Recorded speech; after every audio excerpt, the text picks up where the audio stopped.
Most buyers think a quote sheet is just unit price X quantity.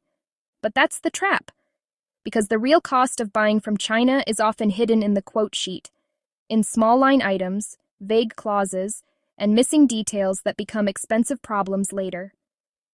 In this video, we'll break down 12 common hidden costs and clauses buyers miss on supplier quote sheets. If you learn these 12 items, you'll quote smarter, negotiate better, and avoid the surprise invoice after you've already said yes. And yes, this applies whether you're buying consumer products, parts, or even project materials. Let's start. Before we jump in, here's the #1 rule. Never compare quotes using only the unit price. You must compare like for like, same Incoterm, same packaging, same quality standard, same lead time, same payment terms, same inclusions. At Yan Sourcing, this is exactly how we run quote comparisons. We standardize the quote format, force clarity, and remove hidden surprises before production starts. Okay, here are the 12 traps. Trap #1, Incoterms that are missing or unclear. If a quote just says USD 480 and nothing else, that quote is incomplete. Is it EXW, FOB, CIF, DDP? The difference can be huge. EXW means you pick up from the factory door. Everything after that is your responsibility. FOB means the supplier covers delivery to port and export clearance, then you handle the ocean freight and destination costs. CIF includes ocean freight, but not your destination charges. DDP includes delivery to your door, but you need to confirm what's inside that price and whether it's actually legal and compliant.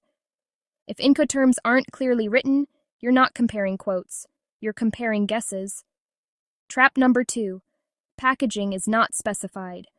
Packaging affects cost, damage rate, and shipping volume. A quote might assume bulk packing, but you need retail boxes. Or the supplier quotes a standard carton, but you need stronger cartons, foam, corner protectors, inner trays, warning labels, or palletization. If you don't define packing, you will pay later, either in extra packaging fees or in damaged goods. Always ask for packing details in writing. What's the inner pack? Carton size? Carton weight? How many pieces per carton? Do you use drop test cartons? Do you palletize?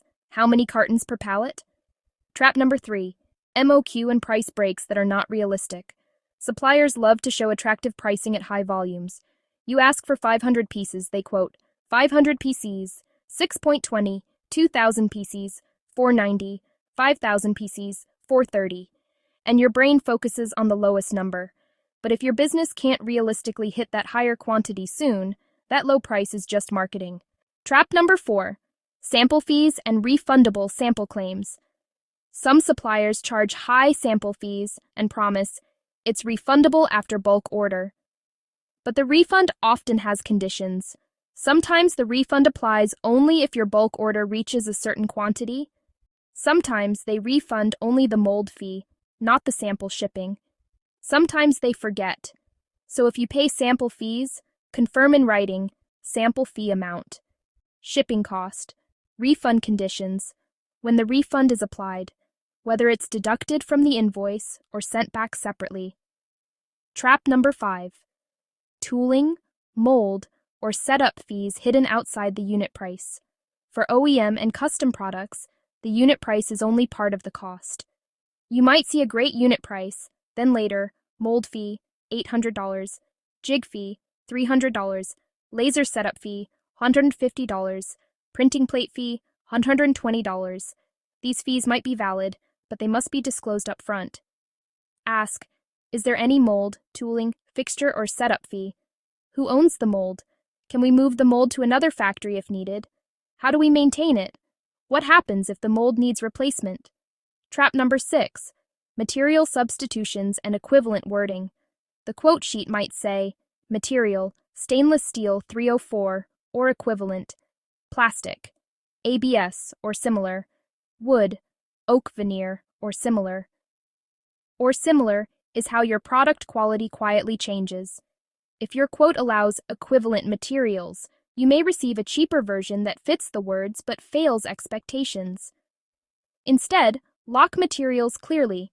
Exact grade, thickness, finish, coating type, and brand or supplier standard if relevant. At Unsourcing, we push suppliers to define materials with measurable specs, not vague descriptions. Trap number 7. Tolerance and quality standard not defined. Many quotes list a product name and price, but no quality standard. Later you complain about scratches or size variation.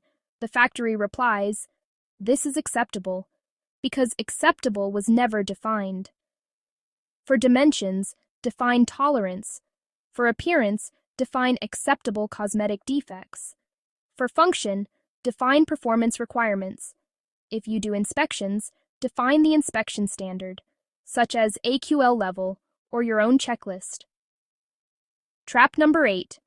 Lead time that looks good on paper, but excludes key stages.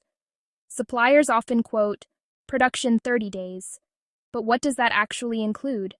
Does it include sample development, pre-production sample, material purchasing, peak season delays, holidays, rework, packaging, labeling?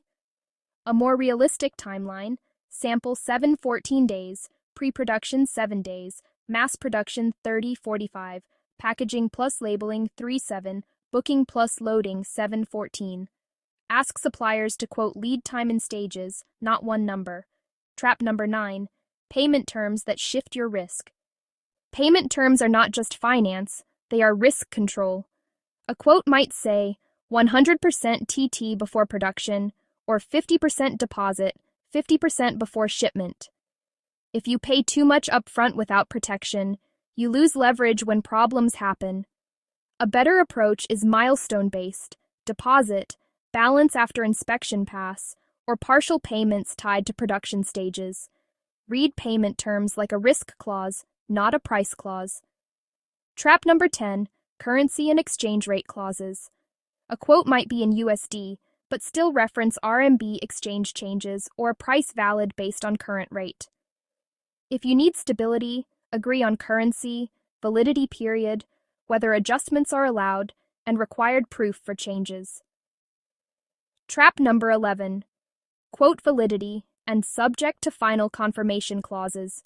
Wording like, price valid 7 days, subject to final confirmation, final price based on actual production, is a warning sign. Confirm in writing, when you place the PO, the price is locked. Any changes must be approved by you before production. If a supplier refuses to lock price after PO, you're carrying too much risk. Trap number 12. Warranty, after-sales responsibility, and defect handling. Many buyers never ask this until there's a problem. What happens if 3% of units are defective? Does the supplier send free replacements with your next order, refund a portion, offer spare parts, cover local repair, or say, not our problem? Even a simple written agreement helps. Defect rate threshold, evidence required, remedy options, and timeline for resolution. Now let's do a quick recap. The unit price is only the beginning. The 12 quote sheet traps are missing Incoterms, unclear packaging, unrealistic MOQ and price breaks, sample fee refund conditions, tooling and setup fees, material substitution wording, no tolerance or quality standard, lead time missing key stages, payment terms shifting risk, currency and exchange clauses, quote validity and subject to confirmation, warranty and defect handling rules. If you want to buy from China with fewer surprises, your job is to turn every vague line into a clear, measurable agreement. And that's exactly what we do at Unsourcing. We run like-for-like quote comparisons, confirm specs, lock terms in writing, and manage inspections with photo evidence, so the order you receive matches the order you approved. If you want help reviewing quote sheets or building a clean RFQ package that gets serious, comparable quotes, check the link in the description and talk to Unsourcing. If you found this useful, consider subscribing. We share practical sourcing tips to help overseas buyers import with more control and less stress. Thanks for watching, and I'll see you in the next one.